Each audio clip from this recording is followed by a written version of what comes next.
Hey guys, it's Tim, and this is Wrestling Unlimited, as it's Wednesday, and that means tonight was AEW Dynamite. And overall, I thought AEW Dynamite was a really good show. I enjoyed just about all of tonight's Dynamite. Now, there are some things where I was like, that's not for me, which is, as I always say, the Toni Storm stuff. The Toni Storm stuff is just not for me. I liked the character when she first started, and I was like, oh, this could be funny. This could be entertaining. And then after about 3 weeks, I was like, I'm done with it. It's not for me. And like I've said before, not everything is going to be for everyone. So not everything's going to hit with every single person. Not everyone's going to like everything the exact same. And so you're entitled to your own opinions. You're entitled to like what you like. I put on Twitter, I was like, that wasn't all that good. And someone goes, I hope you're not saying the Toni Storm promo, because that was great. Or something like that. And I was like, I was. Because it just didn't do it for me. But other than that, I thought it was a really good show. I thought the main event itself was really good. I thought Hook and Samoa Joe had a really good match. But then the big question is, it's like, okay, so they made Hook look like a guy that can take a beating. A guy that ain't gonna say no. And it's not gonna, how do I explain it? Hook's a guy that's not just gonna be steamrolled. Yes, he's not gonna beat the world champion, but he's gonna hang-ish. But my big question here, and we've seen this happen with Tony Khan before, now what? What is next for Hook? You have this good moment with Hook, but there needs to be legit something better for him going forward than just matches on Rampage. Oh, he's going to randomly face this guy on Rampage. He's going to randomly face this guy on Collision. Oh, another random Rampage match that means nothing. So, again, Samoa Joe and Hook was entertaining. It told a story, which most AEW matches don't do. But overall, to me, I can't say that this was successful until we see the follow-up for Hook. That's my whole thing. I can't say that this was successful until we see what's next for Hook. If Hook is just back facing randos, I don't even know. Just random people on Collision and Rampage, then it was maybe all for nothing. But with that, I want to say thank you for joining me here. Twitch.tv/PWU Unlimited, YouTube.com/Pro Wrestling Unlimited, and podcast services all around the globe like Stitcher, Spotify, Google Pod, Apple Pod, Anchor, iHeartRadio, and so much more. Remember, if you are watching live on Twitch, you can help us out a couple of different ways. You can either help us out by hitting that donate button down below, or by donating Twitch bits in the live chat. Also, remember, you can subscribe to the channel here on Twitch one of two different ways. You can subscribe with a tier subscription, or you can subscribe with Amazon Prime, because remember, if you have Amazon Prime, then you have Prime Gaming. Prime Gaming gives you a lot of cool things like free games, free stuff for games, and you always get one free subscription to any Twitch channel you want to subscribe to throughout the month, and I'd greatly appreciate it if you did right here, Pro Wrestling Unlimited. Also, remember, it doesn't just have to be your Amazon Prime account. It can be anybody's Amazon Prime account, whether that's your mother, your father, your brother, your sister, your grandma, your grandpa, your auntie, your uncle, your dog walker, your milkman, your grocery store attendant, anybody. Also, remember, head over to YouTube, hit that subscribe button. That way you know when we post new videos. That way you know when we go live. That way you know when we post on the community tab and so forth. Hit the join button to become a channel member to support the channel. And remember, the best way to make sure that your comment, question, or concern does get read live on the air, well, donate a super chat in the live chat on YouTube. Also, don't forget to head over to the Epic Game Store. Head over to the Epic Game Store and buy something. Whether getting the brand new Prince of Persia: The Lost Crown, which is a super fun game. Heck, go download the demo for it on the Epic Game Store and use this code right here, PW Unlimited at checkout. Heck, we got other games you can get. Tennis Elbow Manager 2, it's only $11.99 right now. The free game, Sail Forth, which is only free for just a little bit longer till the end of tonight. Cool. Tomorrow, like 8 a.m. Or you get bucks for Rocket League, Fortnite, or Fall Guys. Again, use our code right here, PWUNLIMITED, for all Epic Games and Epic Game Store purchases. Also, no Luke tonight. He had a school commitment that he had to attend to. So, going solo. With that, as far as AEW Dynamite does go, the show did kick off with a TNT title match. Christian Cage versus Dustin Rhodes. I thought for 99% of this match, it was great. Really good, really good, really good. Loved it, loved it, loved it. And then what the hell was that finish? Like, Dustin's just in the corner, hunched over, bent over, just sitting there. Christian's on the other side like he's waiting for a spear or something. And then an Imprettier, Dustin kicks out. Second Imprettier, he pins him. What? Very weird. Very weird last like 30, 45 seconds of this match. Maybe a minute or so. Other than that, I thought this TNT title match was so good. Predictable, but really, really good. But their slow feeling out process, Cage baited Rhodes into a test of strength, only to lead to a cheap shot. Rhodes responded with a snap power slam as Cage took a powder, trying to pull the legs out and post Rhodes, who used the leg strength to pull Cage face first into the steel steps. Rhodes then remained on the offense back inside the ring with corner punches, but Cage answered with some fighting of his own. He fought off a superplex, sent Rhodes to the floor, and followed up with a dive. Christian out here, an older guy. I don't know, how old's Christian Cage? Christian Cage out here at 50 years old, still doing dives to the outside. Like, holy smokes. No Adam Copeland tonight, though. Adam Copeland will be on Percy Jackson next week. He was on last week, and he's got a second episode next week where I think he's going to have the big battle with Percy. Anyways, go watch Percy Jackson on Disney+. Great show. Great show. Where was I? Rhodes wanted an unnatural kick, but Cage got free. Rhodes responded with a drop down punch and a code red for a 2, and then teased a dive, but Cage cut him off with the right hand and a frog splash back inside the ring for a 2 of his own. Cage grabbed the TNT title and argued with referee Aubrey Edwards, who took the title as Rhodes had a visible cradle pin. But Wayne reversed it, and Rhodes kicked out a 2. Rhodes started hulking up, wanting to go for another bulldog, but Cage dodged. Went to the second, had the leg swept, and Rhodes took Cage to what Taz would call the Yambag City. He had the unnatural kick. The old shattered dreams, I guess you would call it. After a superplex, Rhodes hit the crossroads for a close near fall. Wayne then tripped up Rhodes as the ref was looking right at him. So, like, he didn't really trip up Rhodes, but he tried to trip up Rhodes. This was dumb. So, like, Rhodes goes for that pin, and Nick Wayne's like, kick out, Christian, kick out. And then they get up. Referee's looking right at Nick Wayne, and he grabs at the legs of Dustin. Aubrey don't say a word. She just realizes she saw it and looks away. What? Come on. So Cage distracts the referee. After this, Rhodes fought off kill switch, and he blocked a Wayne's World into a Canadian Destroyer on the floor. Rhodes back inside the ring. Missed a corner charge, allowing Cage to hit a spear and a kill switch, but Rhodes kicked out and surprised everyone. Rhodes then flipped Cage off, hit him with another kill switch, and there we go. So this was the weird part. So Dustin's in the corner, and he's just like this in the corner. It's so weird. He's just like bent over, head between the top and middle rope, turnbuckle, whatever you're going to say. And then he like slowly backs out, looking around like he's super confused. I don't know if he got I'm not going to say the C word, but he's looking super confused. And then he gets a spear and a kill switch. He kicks out, flips off Christian. Christian picks him up. He hits him with another, and he pins him. Like, what? This was just very weird. We go to the back. Renee Paquette's with Swerve Strickland, who said that he'd be foolish not to pay attention to the main event tonight. That it doesn't matter if you're Joe or Hook. He's focused on winning the world title, not that Continental. Now that the Continental Classic is over, as he was the talk of the tournament. Was he, though? I thought Brian was the talk of the tournament, to be completely honest. Brian and Eddie Kingston were really the talks of the tournament.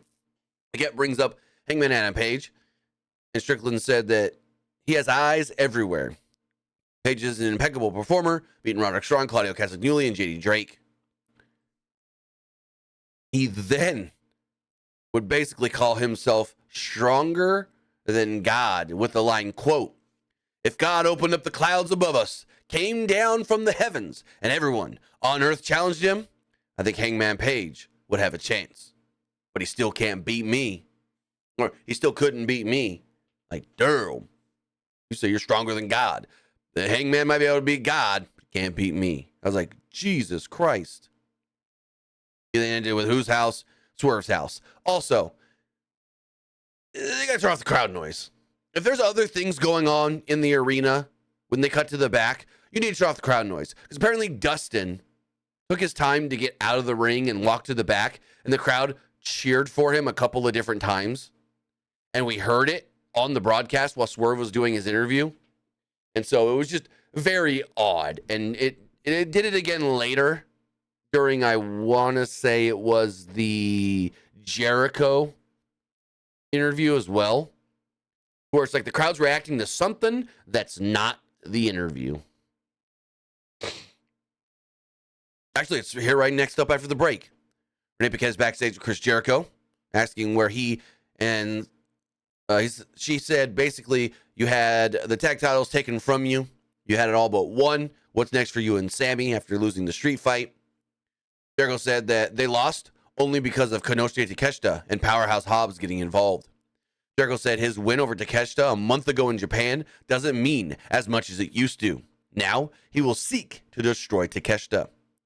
Matt Sydal will then walk up and say, hey, you need a match? How about you face someone that's beaten you before? Jericho then says, you may have been born for this, which an Evan Bourne reference because that was his WWE name. And Jericho said, if you really want to do this, we can do it this Friday on Rampage. So, very weird, very odd kind of setup. But AEW does this a lot, where one guy's talking, and then someone will just walk right up and go, oh, you want to fight me? You didn't say my name or anything, but I want to fight you. Let's have a match. Orange Cassidy does this, where someone will be talking. They'll be saying, we haven't been given opportunities. And then all of a sudden, Orange Cassidy will walk up and go, you want to face me for the belt? International title on the line Friday. So, yeah. Weird way to set up a match, but what we got. Friday, which is actually being filmed tonight. Jericho versus Matt Sydal. Because Sydal walks up and Jericho's like, hey, Sydal. So, very weird. They had a really fun match. It was, speaking of Orange Cassidy, the international champion, and Trent Beretta taking on the team of Penta El Zero Miedo and Commander. This match was action-packed and a lot of fun. So, Chuck Taylor was at ringside. He's not cleared to compete, so, he had to be in the corner. Same with Ray Phoenix, not cleared to compete, so he was in his brother's corner. And Penta and Cassidy took turns with their poses early on. Then Penta kicked out the legs of Cassidy, who responded with a series of arm drags. Penta avoided a around-the-world DDT and cut off a pocket pose, sending Cassidy outside, but was cut off by Beretta. Commander flew in with a springboard and followed it up with a dive on Cassidy to the outside. Back inside the ring, Beretta turned Commander inside out with a half-and-half suplex as Cassidy took control during a picture-in-picture break. Back from the break, Commander escaped a tree of woe, sent Beretta to the floor, and launched Cassidy into the corner as Penta made the hot tag and ran wild with sling blades. A stalling made in Japan was hit on Cassidy as Commander wiped out Beretta with a dive. Beretta then saved his partner from an assisted fear factor as Cassidy laid out Penta with an around-the-world DDT. Beretta then really laid it into Commander with some forearms, but Commander answered with multiple near falls. Penta blindsided Beretta with pump kicks and followed it up with a step-up Canadian Destroyer as Commander hit a rope walk splash for a 2. Cassidy then broke it up. Commander wanted a Phoenix Splash, but Beretta avoided it and hit a running knee to turn Commander inside out. Penta tried a springboard, but Cassidy shoved his partner aside and hit a mid-move beach break. Orange Cassidy then hit the orange punch, sent Commander into Beretta, who hit the crunchy roll and picked up the victory. Excuse me. So there we go. We get best friends, Trent Beretta, Orange Cassidy, picking up the victory. Post-match, they go for the trio hug, but out would instead come the Undisputed Kingdom. It was only Roderick Strong, Matt Taven, Mike Bennett. No Wardlow, no Adam Cole, even though they were there. Or we're supposed to believe that they were there. Maybe this was a thing taped last week that we saw with them. I don't know. Anyways. Strong told Cassidy, take off your glasses. I have a question for you. And having your glasses on is disrespectful. He said, if being international champion has become too much for you since he's taken tag matches now, maybe you should defend that title against me. Strong said that the title belongs to him and he's coming for it. Cassidy said that they can do it right here, right now if he really wants to. Strong then took his shirt off like he was going to do it and then declined, saying Cassidy will have to wait until Revolution. So they're really going to build this thing up for a month and a half.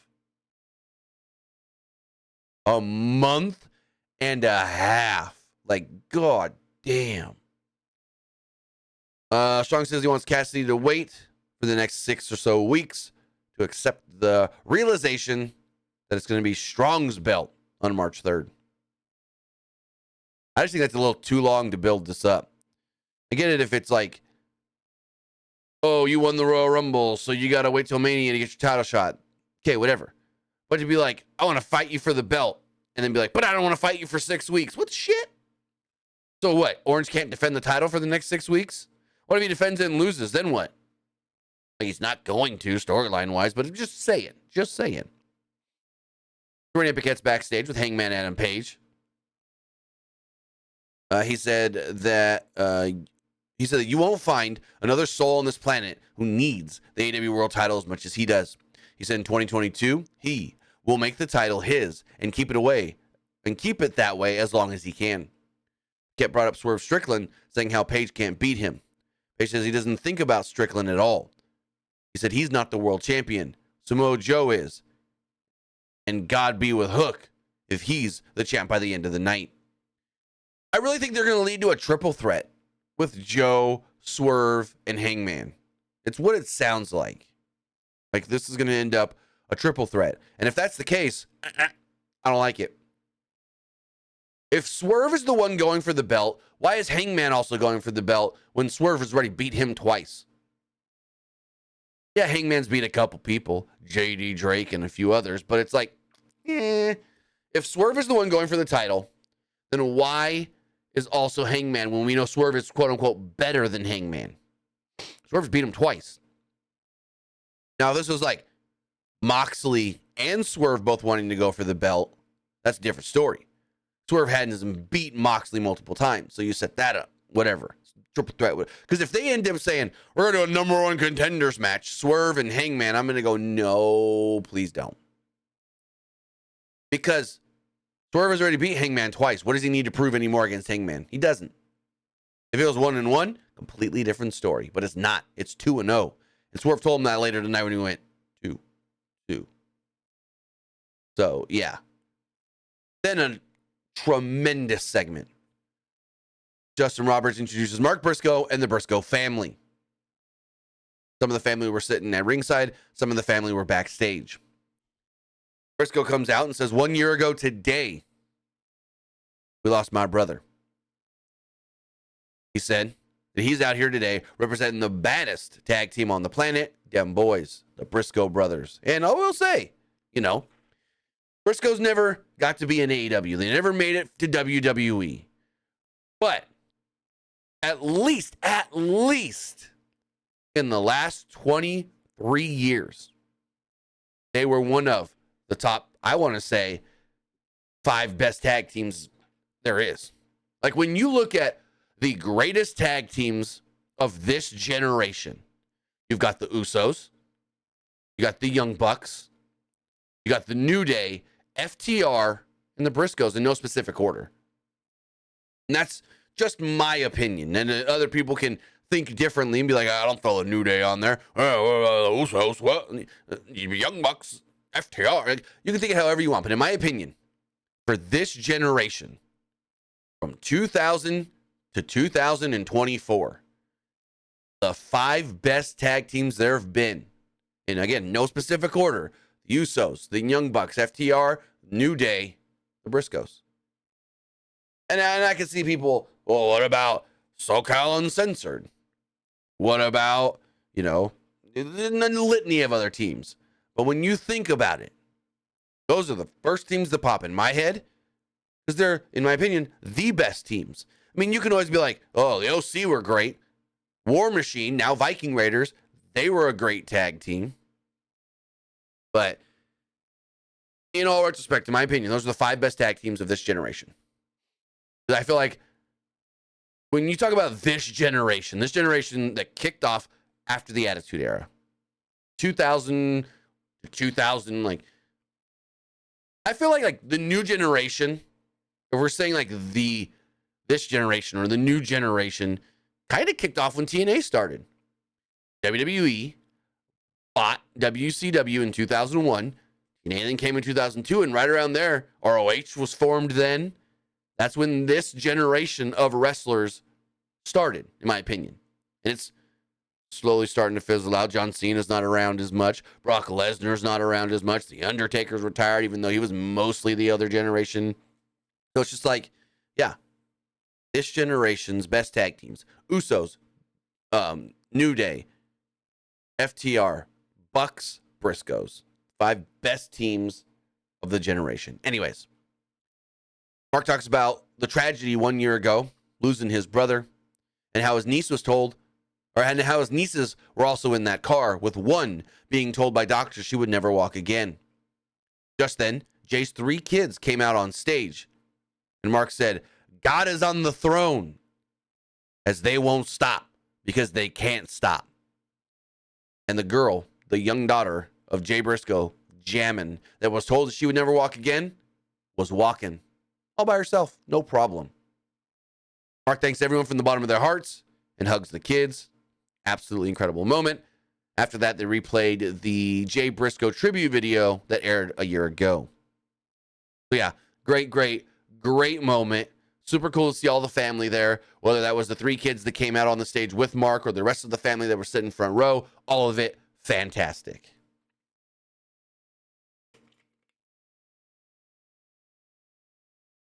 As we move forward,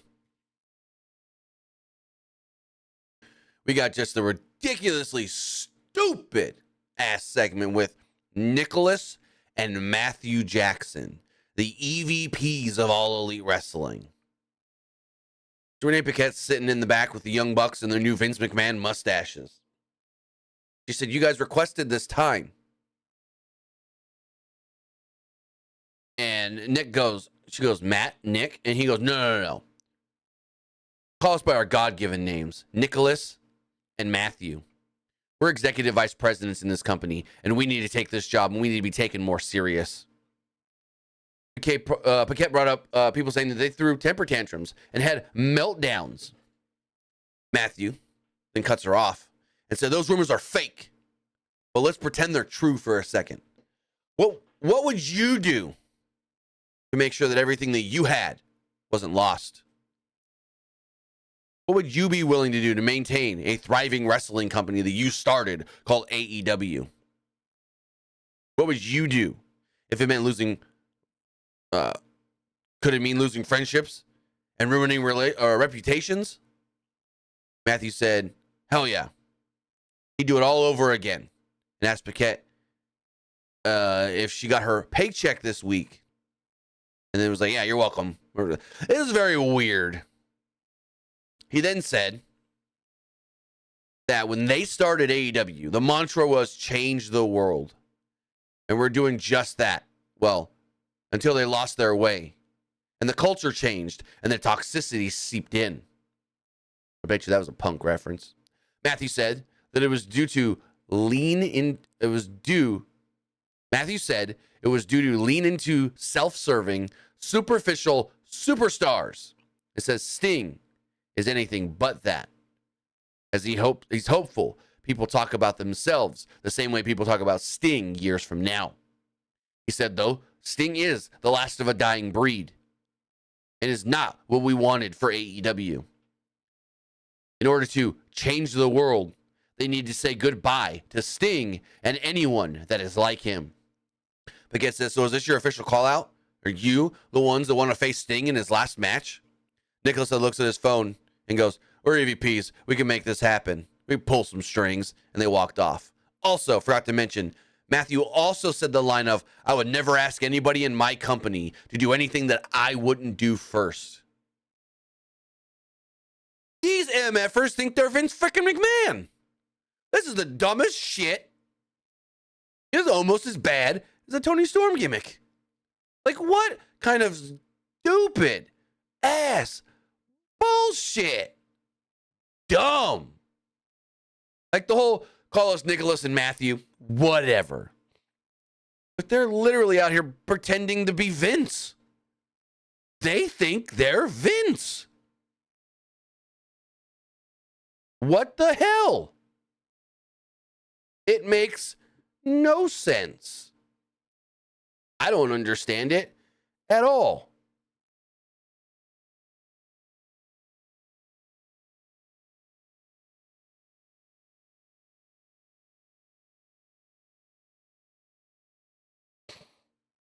So, yeah, we'll see where this all does go. But in the long run, I don't know. I don't really have much faith in this. This is kind of just meh.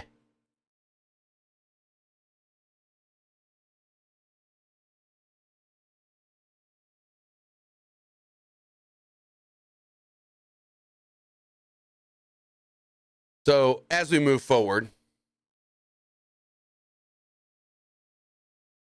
we had six-man ROH six-man tag team titles on the line. It was the Gates of Agony and Brian Cage defending against Jay White and the Guns.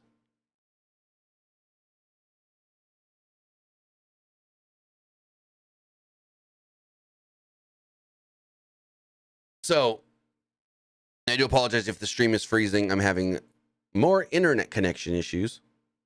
So I do apologize for that. But it's like, okay, Jay White went from, he was so good at one point that he was able to steal the world title from the world champion. Then he was a world title number one contender challenger. Then he, hold on, give me one quick second, guys.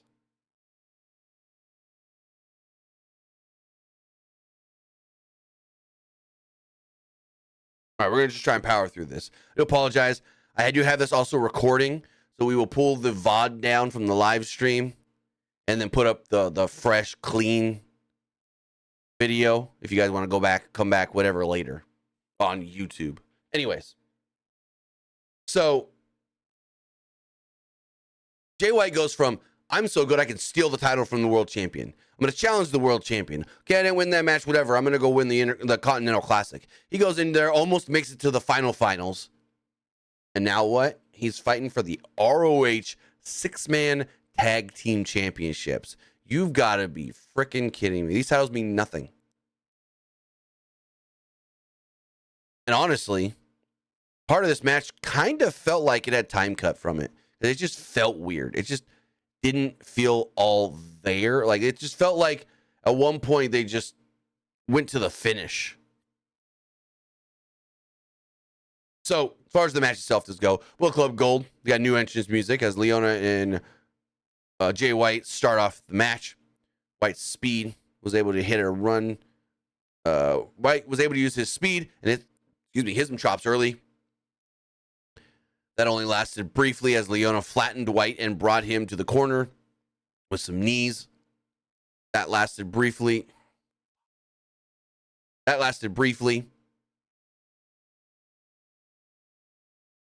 Until, let's see, where was I? Sorry about that. That only lasted briefly as Leona flattened White and brought him to the corner, driving knees into the back of White. Khan tagged in, but White quickly hit a dragon screw and made the tag to Austin, who immediately missed a corner splash. Cage tagged in and shrugged off a shake, rattle, and roll by Austin, dropping him with a released German suplex. Leona and Khan followed this up with a corner backstabber, a splash combo, and then Austin was isolated through the break. When things returned, Austin showed signs of life, fighting out of the corner, and then he made a hot tag to Colton, who ran wild to a pretty strong ovation from the crowd. Colton showed off his athleticism and the corner splashes, and then his father's one and only finisher as well, got a 2 off of it. Colton then wanted to go for a Faymaster, but turned his back and was met with the pounce from Leona. A swinging assisted powerbomb led to a Khan air raid crash for a near fall. The match broke down as Cage tried to whip Leona into White and Austin, who both dragged Leona and then flew over the barricade. Cage was then dropped to 310 to Yuma by the Guns, leaving Khan and White alone as Nana tripped up White, allowing Khan to hit a fireman's carry a gutbuster for a 2. Khan then took the ref as Nana wanted a belt shot, but Anthony Bowens sprinted to the ring and took the title from Nana.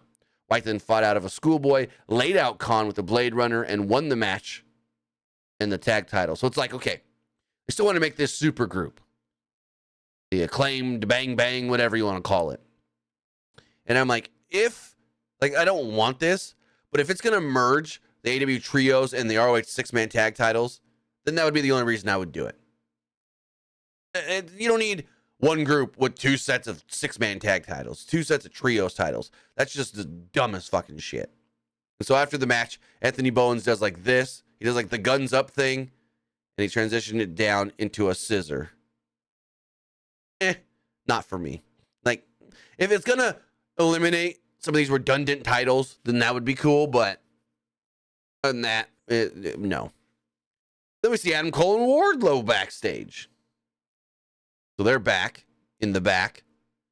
And Cole said that he hasn't even scratched the surface of what he's capable of. Being in the Undisputed Kingdom makes Wardlow unbeatable. Really? Because Wardlow hasn't done shit. Wardlow hasn't done anything since being in this new group. He said, as he'll go down as the most dominant AEW wrestler of all time. Again, hasn't even had a match since the group was announced. Wardlow will mow down everyone until there's nothing left, and the AEW title is property of the Undisputed Kingdom. Wardlow simply said, boom, and ended the promo. No. What? This is kind of dumb.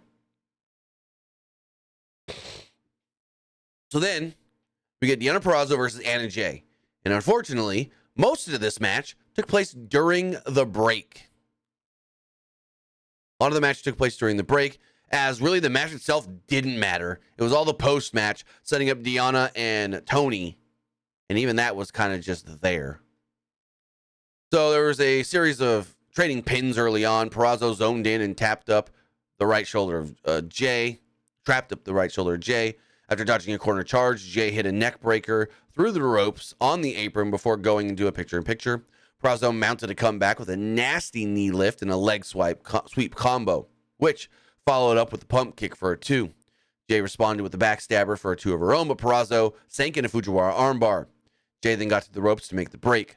Both ladies got up and traded forearm shots until Purrazzo sidestepped a Jay home run shot and sank in the Venus de Milo for the submission victory.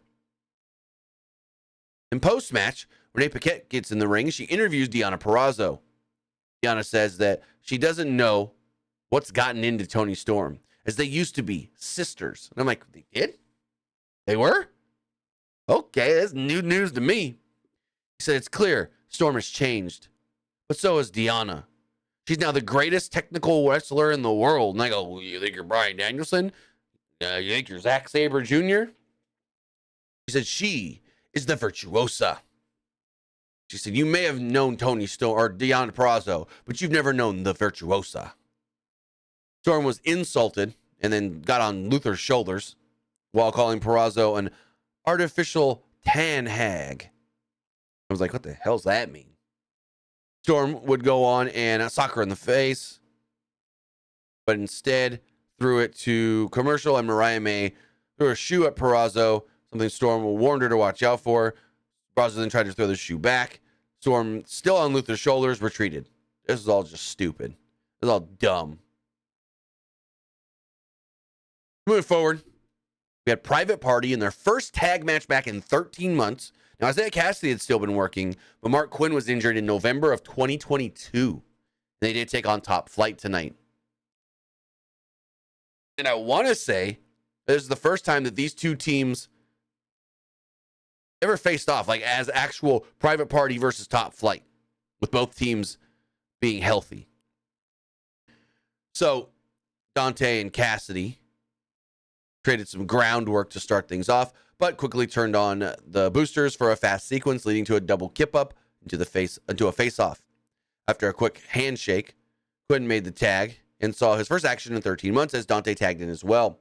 Quinn tried to go for a dive at the dive to the bad ankle of Dante, who sidestepped, and then there was an unexpected ground battle by both high flyers. A blind tag by Cassidy allowed Dante to eat a blindside enziguri, followed up by a springboard crossbody as Top Flight were forced to regroup in the picture-in-picture break.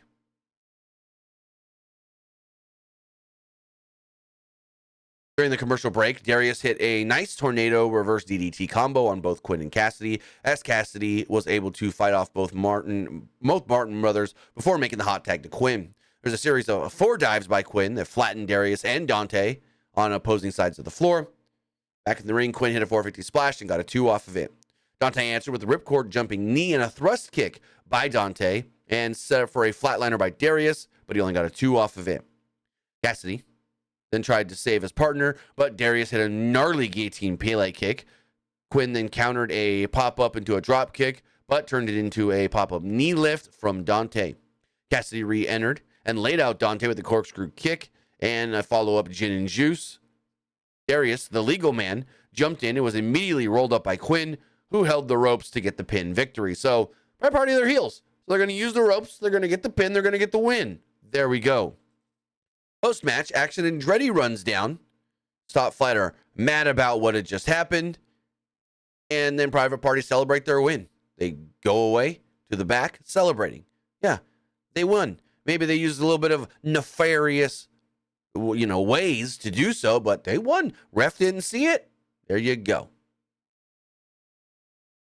Video package aired of Sting and Darby Allin's history as a tag team. This is a great recap of the matches that they've had together as a team. Sting and Allin said that they want to be tag team champions, which is an interesting call. So it's like, okay, how's this going to happen? Are the Bucks going to win the tag titles before Revolution and then drop the titles at Revolution to Sting and Darby?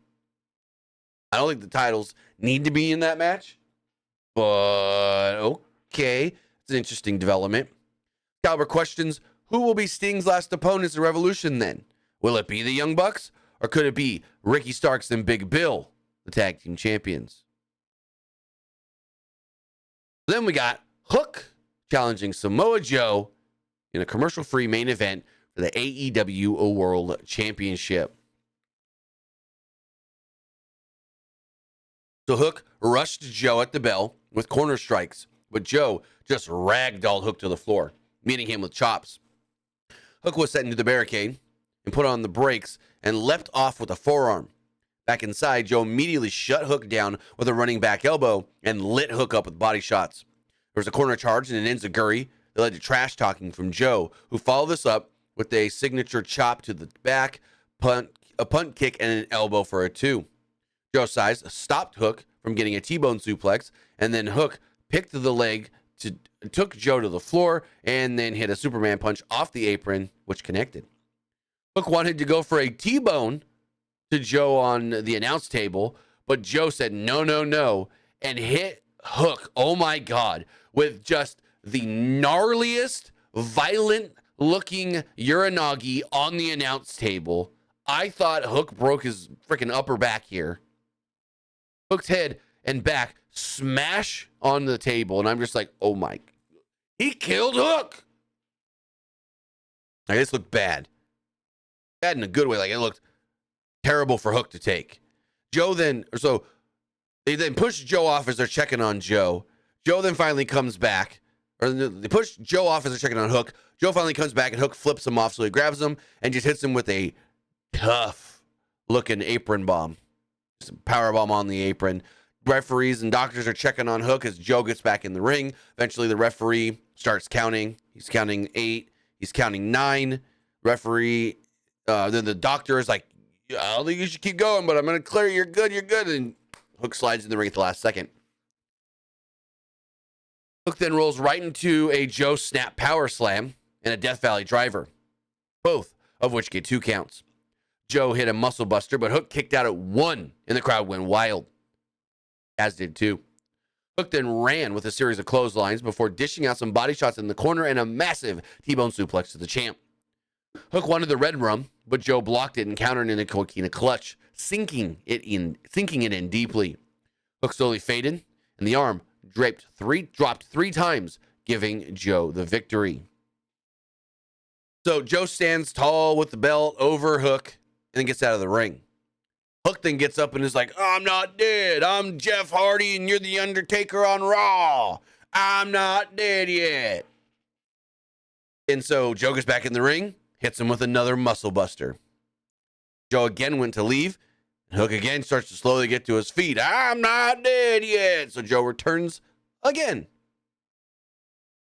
But Hook, before he can get at Hook this time, Hangman's music would hit. Hangman would jump in the ring, and Joe would leave. Joe would then slowly turn around on the stage, and then they told us, hey, look, not only is Hangman down here, Swerve as well. Swerve is standing in the front row with Prince Nana by his side. Crowd then starts chanting, whose house? Swerve's house. Whose house? Swerve's house. Hangman then helps up Hook. Hook gets out of the ring. Hangman then looks at Swerve, and Swerve kind of just looks at him like, I beat you twice, bro. I beat you twice. Hook then gets back in the ring for some reason. And Excalibur's like, I think Hangman Page asked Hook to get back in the ring. And then Hook just gets right back out of the ring. And then the show goes off the air. Yeah, a very weird ending. Again, I'm not against Hangman wanting to go for the belt or Swerve wanting to go for the world title. But they both can't do it when we know one is better than the other in storyline. When we know that Swerve is better than Hangman because he's beaten him twice. So this kind of is not, in my opinion, good booking. Also, stuff had been announced for Rampage and Collision. On Rampage, we do know that Chris Jericho will be taking on Matt Sydal. Chris Statlander will be taking on Queen Amanita. Penta El Zero Miedo will take on Anthony Henry. And Darby Allin will go one-on-one with Jeff Hardy. Of course, AEW Collision does go. John Moxley will return. Buddy Matthews will take on Daniel Garcia. And an interesting team of Eddie Kingston and Ortiz will take on Bryan Danielson and Claudio Castagnoli. It's like, when did Ortiz and Kingston become friends again? Last I remember, they were feuding, hating each other. But regardless, that was everything that did take place tonight on AEW Dynamite. Now, because the live stream did go down, I don't have any of the... I only have the Twitter, the X, and the YouTube community polls. As far as the Twitter poll does go... give me 1 second. As far as the YouTube community poll does go, we'll check that one first while the Twitter poll refreshes. 65% liked the show, 17% thought it was just all right, and 18% didn't like it. Person says, I fell asleep watching it. Person says, great show. Person says, it was meh. Person says, I liked it. Person says, felt flat. Person says, it was all right. And then this one said, 9 out of 10.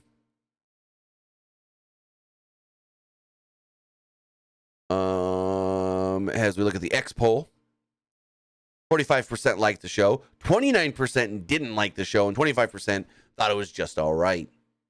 With that, guys, I want to say thank you for joining me here. Twitch.tv/PWU Unlimited, YouTube.com/Pro Wrestling Unlimited, and podcast services all around the globe like Stitcher, Spotify, Google Pod, Apple Pod, Anchor, iHeartRadio, and so much more.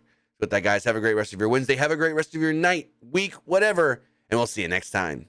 Have a good one, guys.